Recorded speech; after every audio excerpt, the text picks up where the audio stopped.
Hey guys, welcome back to jasonverdelli.com for today's Internet Marketing Quick Tip. Today's tip, I want to give you a crucial bit of information that's going to help you make more sales online from your blog. Okay, most of the time for business, you're using your blog to either position yourself as the expert or provide new bits of information. But essentially, the main point of your blog generally is going to be to draw in new customers, to draw in people that are interest. Okay, this could be people of interest that are connectors, that are influencers, maybe not direct end customers, but people that are connected to the end customers. Okay. But first things first is that to create the right content that's going to engage your audience, okay, to create that right content, you want to make sure that you get a pulse of what people are talking about. So one thing to do before you decide, okay, what articles do I want to write, what blog post do I want to put out here the next month, is what are your potential customers talking about? Or current customers, what are they talking about? What are some of their pain points? What do they care about? What is something that maybe they're dealing with right now? Maybe there's something that you have that can provide them a solution, so maybe they can stop the discussion and put the attention towards you. Okay, it could be cost, could be an operational issue, something like that. But one thing you want to do to get a pulse is a couple strategies is to go out and search on Google for certain blogs or websites where these experts or people or these your potential customers are out there talking about this. One thing to do is find an area where they are talking about it, and then subscribe to their RSS feed or set up a Google Reader account so you can get the content delivered right to your Google Reader account, so you can subscribe to a number of different blogs without having to spend hours and hours and hours just going on there and reading and going onto the separate websites and just reading every single post. Whereas that you can narrow down that maybe one new post that they put up and have it go right into your Google Reader account. Going to save you a lot of time, and obviously make it a lot more efficient for you and your company. Another thing is to set up a Google Alerts. Okay, if there's a specific thing that you're looking for in the conversation from your potential customers, maybe your company name, depending on the size of the company, maybe it's your company name, maybe it's certain keywords, maybe it's the name of your product.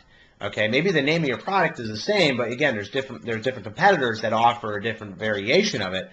Maybe do a Google Alert on that so you can get an idea of what people are saying. Again, with Google Alerts, you can set it up on a daily basis. You can set it up instantaneously on a weekly basis and so on. So, again, what you want to try to do, though, is automate this process, because this process can become time-consuming. Getting a pulse on things, again, there's a ton of content out there that's constantly being updated. There's people constantly posting new articles, commenting on other articles and things like that. You want to stay abreast of all this, but what you want to do is make sure that you automate it so that way you're not killing yourself getting a pulse of what's going on. The second step is, once you get an idea of some of the pain points, what people are talking about, is to create content that provides value add into that conversation. When I say value add, that means that if there's a certain pain point, figure out, identify what that pain point is immediately, even if it's in the headline of your blog, so you can capture their attention within that first 3 seconds that they look at your blog.